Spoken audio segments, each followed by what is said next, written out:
how would you achieve the promise to cut NHS waiting lists to zero in 2 years? Yes, thank you. We've got a press conference this morning setting out how healthcare needs reform in the same way that, frankly, Britain needs reform. Britain is broken. There are 3 key areas, and we're the only party that's allocating 17 billion of additional money into healthcare.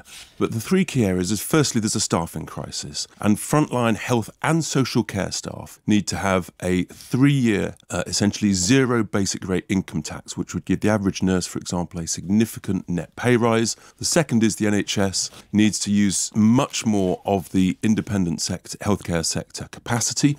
So in terms of independent healthcare sector capacity, what he's doing there is interesting. He knows that when you say private healthcare, there's like a stigma attached to it. So he won't say private. He'll call it independent deliberately to obscure the fact that what he means is private healthcare. But on top of that, he's saying we can use the spare capacity in the private sector. And as we have discussed many times in all of my different criticisms of Wes Streeting's healthcare plan, which we'll get to later on, chat, don't you worry. We'll get to you, Wes Streeting. Is that this is the same criticism I have. There is no spare capacity in the private sector, neither in terms of facilities or indeed of staffing. Most private staff in the private sector are people who are in the NHS, who are contracted to the NHS, who work locum for the private sector as a way of making extra money. In terms of the facilities, they use a lot of the same facilities anyway. There's very few actual private hospitals. You just have people borrowing the facilities. So when you are paying for private healthcare, what you're doing, you're not there expanding the level to which people in the country can get healthcare. All you're really doing is skipping the queue. All that does is push people waiting for NHS facilities and staff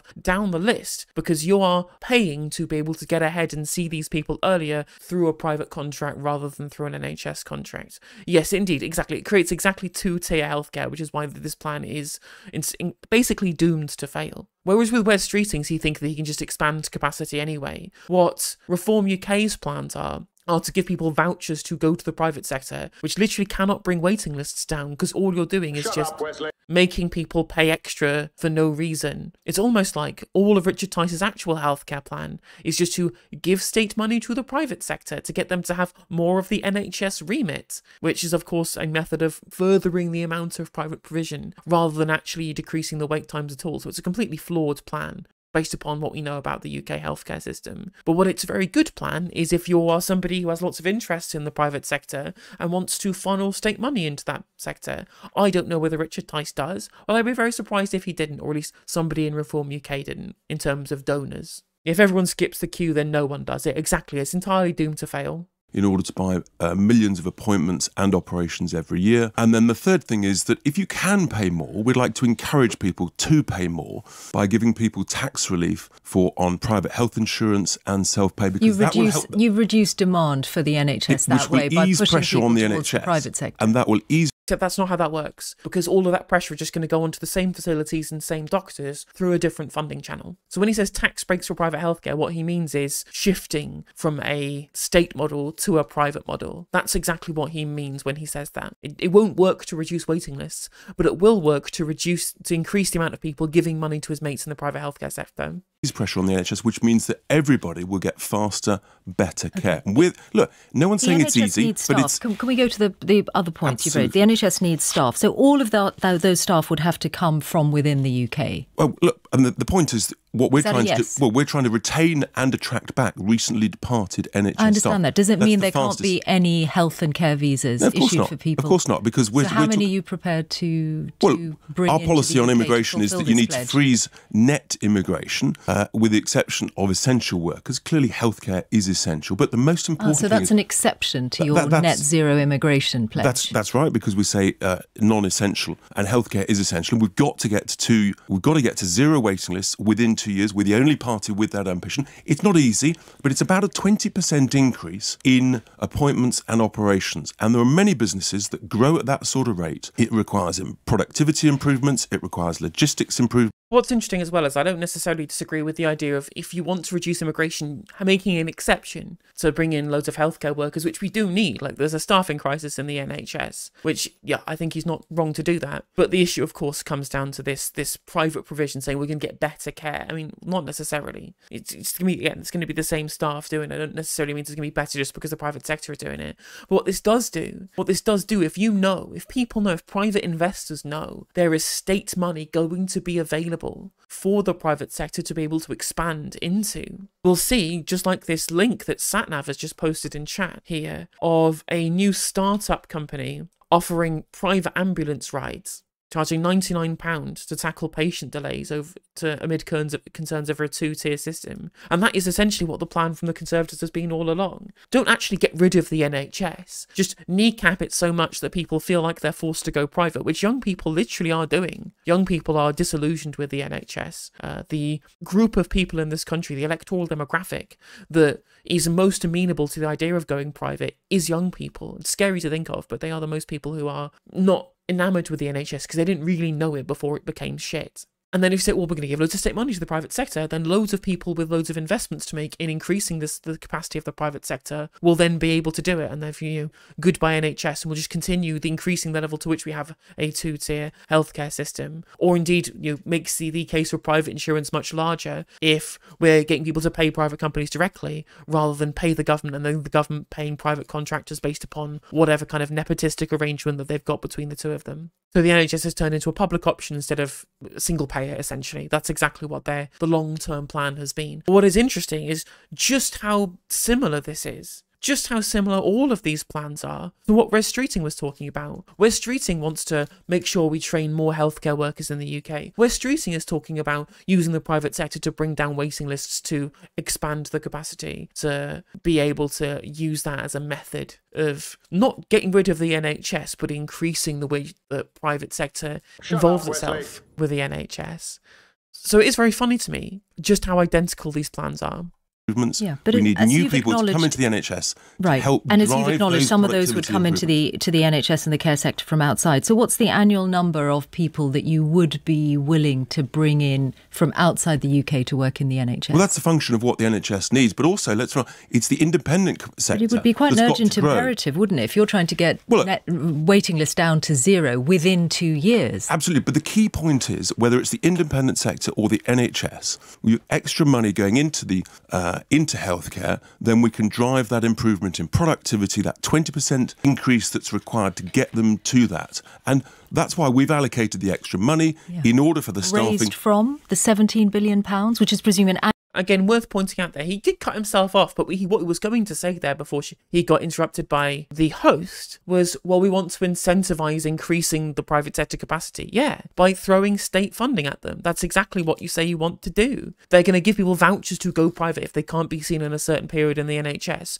and just join another queue of people trying to get through the same facilities, unless, of course, they can incentivise expansion of the private healthcare sector, who then slowly but surely whittle down the NHS to get usurped. That's the long-term plan here. Although it's interesting that she's talking about funding here, because Reform UK's plans for funding are very funny. Annual figure? That's an annual figure. For those first 2 years, where would you get the annual cost billion? to the taxpayer of net zero is over £30 billion. One of our policies is to scrap net zero. That provides the money. The other key area... How does it provide the money? Because that's the money that the government is currently spending of taxpayers' funds in the public sector on trying to achieve net zero, which will make no difference to climate change. And I mean, it will make some difference. All countries need to do like a net zero push. I am sceptical of the figures that he's using here. Again, I've not got all the figures behind me to be able to debunk it. I just have some levels of skepticism here. But most of the projects that we have for net zero are investment projects. Most of the things that the money is spent on from the state is investment projects on things like green energy, which is part of our net zero transition. It's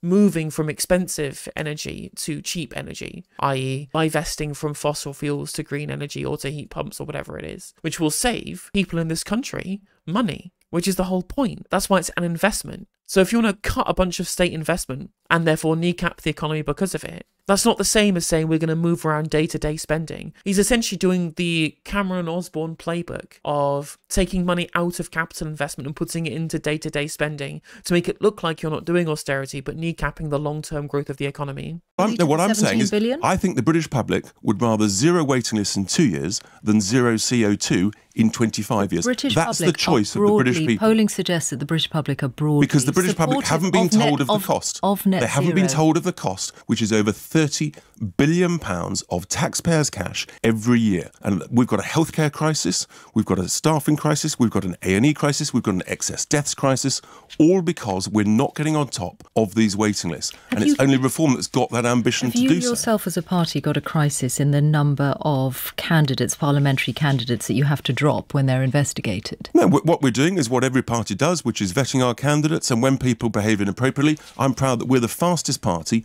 to get rid of inappropriate It tends candidates. not to come out, doesn't it, from vetting? I think it's 9 parliamentary candidates altogether that you've had to drop from various investigations. Let me finish. Whether it's Hope Not Hate or more recently the Mail on Sunday, it does seem to emerge when it's investigated by outsiders, which suggests that your vetting isn't good enough. But isn't it good that actually we're opening?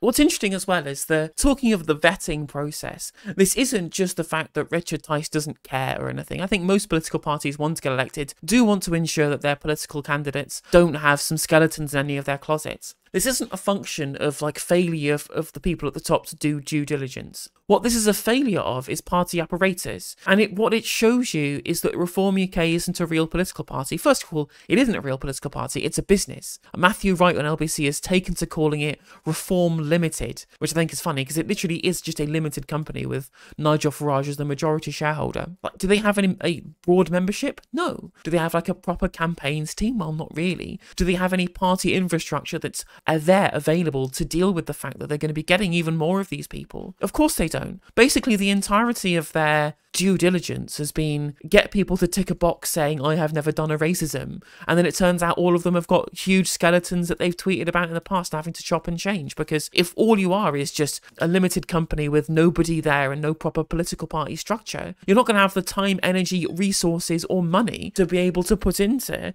actually having the systems in place to vet candidates before the election. I'm not saying that Richard Tice and Nigel Farage aren't slapdash politicians with no attention to detail. They may well be. They may well be. But that is secondary to the fact that the actual basics of what you need to create a political party to be able to win elections and compete just doesn't exist. It literally does not exist. The only reason that they poll so much in recent years and recent months is because of the level to which that they have a platform on Talk TV and GB News. They're getting platformed because they have the money to do so. But when it comes to the election, who's going to be door knocking? Who's going to be delivering the leaflets? Who's going to be doing any of the campaigning? There's nobody there to do it. If you pay to become a Reform UK member, you do not get a democratic vote. You don't have a say on anything. You're just essentially throwing your money at already rich people to grift at you, which is very, very funny to me. Because I actually think that they have a real chance, if Farage campaigns for them,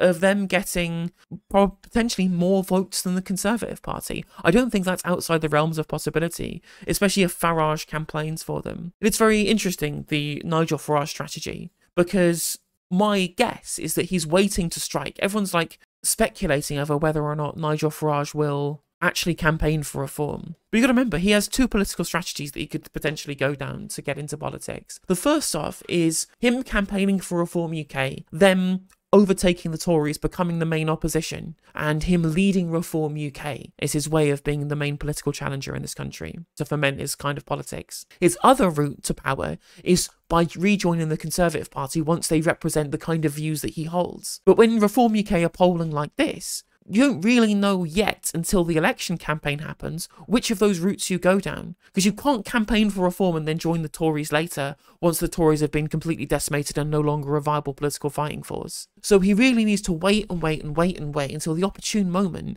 to understand whether or not he campaigns for reform or not. Because if it gets to the electoral cycle, they're still 5-6 points behind. He may say, actually, no, we'll just kneecap the Tories enough so that a right-winger goes in charge, then I'll rejoin and I'll shape them my image. But if they're 1 point behind or level pegging with the Tories, there's no reason for Farage not to immediately join the campaign trail and try and usurp the Conservative Party as the main right-wing political party in the UK politics. Or indeed, to get the Tories to acquiesce on proportional representation, or force some kind of party merger. by campaigning. Either way, there's plenty of ways that he could get through, but a lot of them hinge on different styles of campaigning. So it'll be interesting to see what happens with the Farage wild card as we get closer to polling day. Putting our candidates to open scrutiny from other people who can help us. Opening them to scrutiny. It's like once they're running for office, they are under scrutiny. That's why we deliberately put candidates out into the public domain Everyone early, does so that. Everybody. No, actually, we've got many more candidates than many other parties. And I'm not taking lessons from the Tory party that's got a bunch of sexual weirdos permeating, defending the indefensible, which is absolutely inexcusable.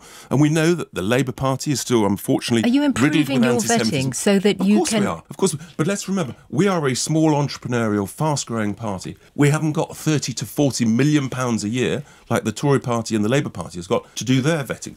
We operate on a fraction of that. That's why we welcome the extra scrutiny. And we're, as I say, we're the fastest party to deal with inappropriate... You seem to be turning your fire more... And that's the thing. Again, it's exactly what I'm saying. He's admitting here we don't have the party structure to do it. We're not a real political party. We're an entrepreneurial party, i.e. a limited company. We don't have the structure to be able to vet people, so we each have to subcontract that out to eagle-eyed people on Twitter and hope not hate. More on Labour now. If you really want to avoid a Labour government, the Conservatives would say, then don't stand candidates in all these seats that you're planning to. There's no difference between the two main parties. They're both forms of socialism, high taxes, high regulation, high wasteful government spending, zero... Because socialism is when the government does stuff, eh, chat?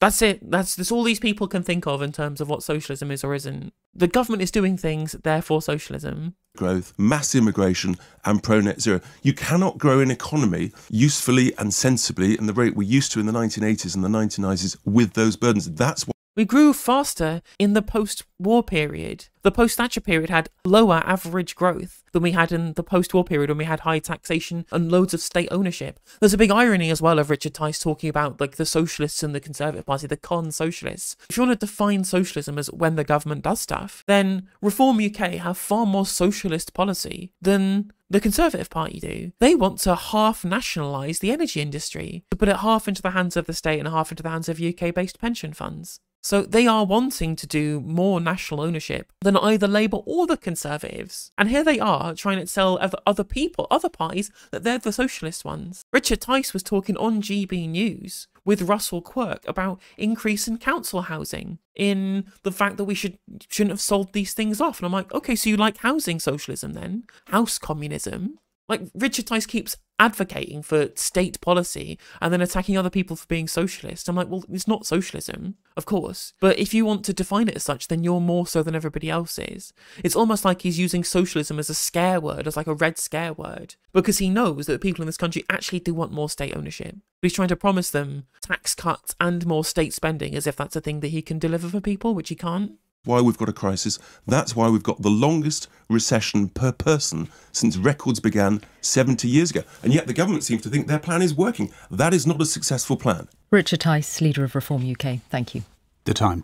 Well, that was eye-opening. It really was. But yeah, he wants to use state money to give into the private sector. It's essentially private sector contracting. That's the government doing stuff. That's the government doing stuff, Richard. I thought you hated it when the government does stuff. You want to put £17 billion of extra funding into healthcare. Yeah, that's socialism by your own definition, because it's the government doing things. Hey there, if you enjoyed the video, make sure that you like and leave a comment. That helps the video out in the algorithm. If you subscribe and ring the bell, it'll let you know when I go live. I stream every day on YouTube and Twitch. You can also follow all of my socials down in the description. And if you want to support me in a more financial manner, there's a join button for membership to just 99p to be a member on YouTube, as well as a Patreon, and there's some merch there as well. And hopefully I'll catch you on the next video. Take care.